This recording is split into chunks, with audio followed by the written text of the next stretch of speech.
Hi, I am making this video from Sebastopol, California, and I wanted just to finish one thing that we didn't get to wrap up last night, which was about the critic. So we opened the door. We got to meet the muse, this being that you may cultivate a relationship with consciously or unconsciously. And one of the ways that we talked about that was creating an altar, creating a special place that's really dedicated to your relationship with this being.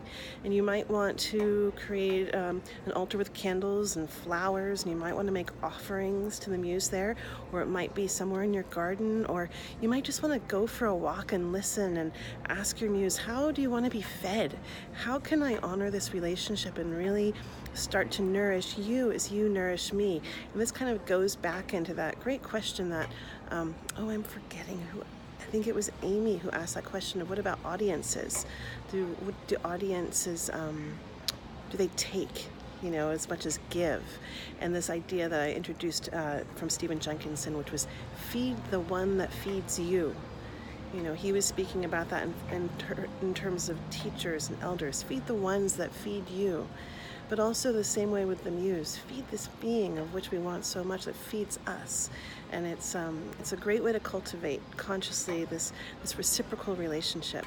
So with the muse, then we also open the door to the critic, and the critic, why we opened that door was so that we could consciously hear the script and not get the critic confused with truth, because the thing that's so easy to do is you're sitting there, you're listening for your story, or maybe you caught your story, or maybe you found a story that you really want to tell and you start working on it, and then the critic starts getting in there and it's got all kinds of things to say. And if you don't understand the distinction between your critic and the script that goes round and round our heads, right, versus truth, then you could actually get caught in believing the critic. So we got this opportunity for those of us that were in class live, and if you weren't, I strongly recommend that you go back and do this with us. And now that you understand your critic, decide how you want to work with it. I like getting really conscious, knowing the script. My critic has a really clear script. It always likes to tell me I'm not smart enough and I haven't studied enough and I should go study more.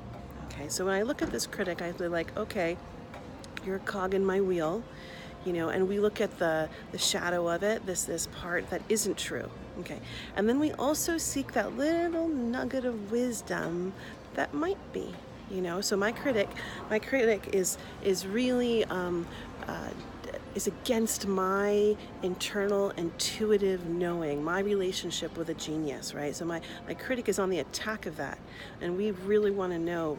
It's like if you have that critic too, like that's an important one to be able to spot, because it's not just here; it's in our collective consciousness that's on that kind of attack. God forbid you actually have your own knowing and wisdom. But my critic also wants me to study more. And there's some good wisdom in that. My critic says, hey, yeah, you've got your own knowing, but learn from others so that you can have this greater depth of knowledge. And I'm like, all right, critic, if I can receive that gift from you, the wisdom of that's fine, but that means I'm not going to listen to the rest, okay? So I invite you to really spend some time with your critic and really get clear what is the script that runs that prevents you from moving forward. We all have one. It's just with us. It's just how can we make sure that we're jumping over those hurdles rather than believing them or getting stuck in them. And so that is your invitation to work with the muse and the critic this week. Okay, talk to you soon.